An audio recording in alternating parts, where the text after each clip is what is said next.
to IFC's Indie Film Spotlight, the show that celebrates indie film and the artists that create them.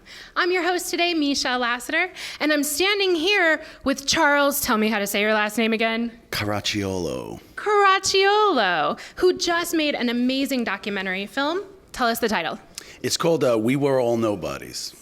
Tell us, your passion for nobodies as well as other artists is on full display in the documentary, which is absolutely amazing. Thank you. What made you to decide to make this film now? Because Nobody's closed a while ago, right? Good. Yeah, well, I guess creeping middle age is part of it. I'm 55 years old, and I was in the band in my 20s and 30s, and there was almost a now or never kind of push to get something out. And I don't think you're nostalgic in your 30s for something that happened 5 years ago as you are later in life after children and mortgage and car payments, where you look back to a time and a place like we had at Nobody's, and you get nostalgic, and then you wonder, is everybody who was part of it nostalgic? And then you find out they were, and then an idea turns into something, and it manifests itself in a film about the experience. Tell us a little bit about what the film is about. Okay. The film is about, I was in a band with my girlfriend, now wife, and my best friend John, who I grew up with. And we played local clubs. We played clubs in Manhattan, and we played CBGBs. We played very historic places where if you tell somebody you played at CB's today, it's a big deal. But when I played in Manhattan, I played all those great clubs. They kicked you in it was like getting kicked in the teeth. It was like, get up on stage, get off the stage, and here's $8. Go have a bowl of soup between, the four of you. So playing at a club that was in our backyard, this place Nobody's on Northern Boulevard and 149th Street in Flushing, it was a home game for all of us. There was a sense of community, and it was nice to be appreciated. Your local friends could always make it to that club. And it was like getting a big hug from your community, musical community, as well as your regular community. And it was really fun that way to have something that was homegrown in your backyard that was really, felt by everybody involved. You have a real personal connection to this story, and that's obvious. Yeah. Do you feel like it had any kind of impact on the way you told the story? Yeah, it definitely did, for better and worse. It was always going to be a bouquet. It was a love letter to the place, to the time. And in the edit room, there were people who carped about, the sound guy when his band was on, the sound was always better than for our band. And, I made an executive decision. There's supposed to be so much truth in documentary. I was like, that's not in the movie. And so, you make choices that are, what are you trying to say? What do you want to say? And I wanted it to be a document, for all time about what that time was like, who those people were, what that scene was like. And I chose, my personal connection that I love that time and place. It informs the movie in every frame that people are, just effusing about what a great time and what a great place it was. He was great. Nobody says, who was a real jackass, this guy. That doesn't happen because it's not the kind of sentiment that I wanted to generate. So some people may say, well, where's the, truth in there? Where's the objectivity? It's not journalism. It's really just kind of a love letter to a time and place, which I'd like to see more of in documentaries, so. It was really nice. I know at one point you said that you wanted to continue that positivity. So it was really wonderful to hear that out of a documentary. Thank you. Now, it does have actually a little bit of an arc to it. You do talk about something that really negatively impacted Nobody's. So how does your final cut compare to how you kind of thought this was going to go? And did that incident that happened affect that storytelling? Yeah, there was...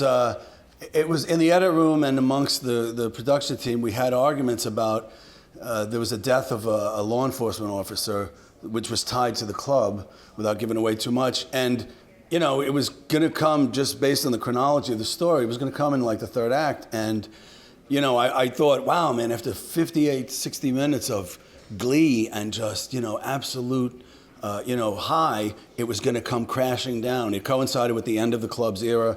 And we argued about whether to put it in. And the guy who I was interviewing was like, you have to include this. And so in the one moment where I said, all right, let's put the truth in, unvarnished or not, I did. and then we have a kind of a bounce back there. But it wasn't in the original cut because I thought it was too much of a downer. But then I realized maybe I should again put one moment where the truth wins out and actually shows up on camera. And the other thing, the final cut, I had a lot of tangential dead ends. That the best part of the production team was my wife, who kept me honest and like, this is a dead end. This, you have to kill your darlings. Like, you know, all the writers, great writers say, if you go on all these tangents, you're not going to get to the finish line. And so that was as instructive as the other aspect of it. No, you said you met your wife there too. She was your girlfriend at the time. So did she influence this at all? She did. It's credited as being written or story concept. That, you know, I don't know if you write a documentary, maybe you do, but I put story concept as the credit, and I gave it to myself, my wife, and my friend John in the band. We were watching Oscar Night 2016, and the documentary category, as it often is, not just in 2016. And no aspersions cast. The documentary was always very heavy and very, you know, everything's about, you know, just very, very heavy material. And so we said we should do something that sheds a little light on a happy moment. And they were as important in that decision to make this movie. And so they were really a big part of the creative process that way. That's wonderful. Thank you. Do you have any advice for any future documentarians or filmmakers in general? What did you kind of learn? What obstacles would you have avoided going forward? Yeah, my biggest lesson I learned is filmmaking is hard. I'm 55. I waited all these years to do this.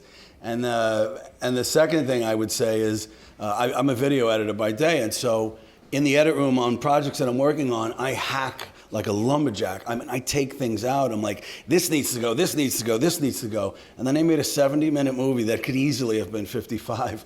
And I didn't come with the same objective, critical eye to, somebody said this already, let's not have 11 more people say it. So that the only thing I might want back is to bring the critical eye that I bring every day to my job, to my film, and it would be more economical. But I mean, that said, I love how it came out. I just think structurally that might make it a little tighter. You know, I would say as an audience member, for me, it was a lot of fun. So I was really happy that you ended up doing that. Yeah, exactly. You said that you are 55 now, that you used to play. Are you still playing? I do. I played an open mic last night with local guys. And, you know, when I was a kid, people who played in bands at clubs and bars were 24, 25, 19, whatever.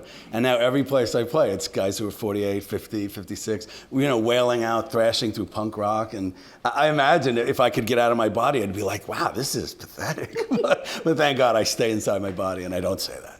Because it's not. What do you play?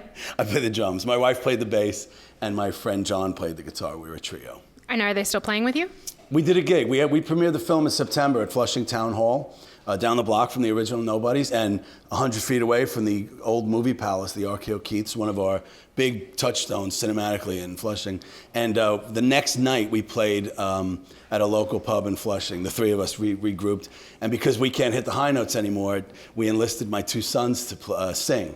And so I was playing and laughing and almost crying. And it was a great, great night. Yeah, it was great. Fantastic. So how do we follow you, your band, the film? Yeah. How do we keep in touch? The film has this gibberish alphabet soup on the back of my handout cards. But if you go to Facebook and you do We Were All Nobodies doc film, you can follow it that way. And my name is too unpronounceable for me to just Charles Caracciolo on Facebook and on Instagram. But I'll have all that stuff eventually spread out. But if you look up again, We Were All Nobodies doc film, on Facebook, you'll go to the page and it's got a whole bunch of stuff. And Blu-ray DVD soon, even though it's maybe outdated and has gone the way of the, you know, dodo. But soon enough, we're going to release that. We really want to congratulate you for being at the Cinema of Film. I mean, it was just absolutely amazing. Right. Congratulations. Great. Thank you. Thank you. All righty. Thank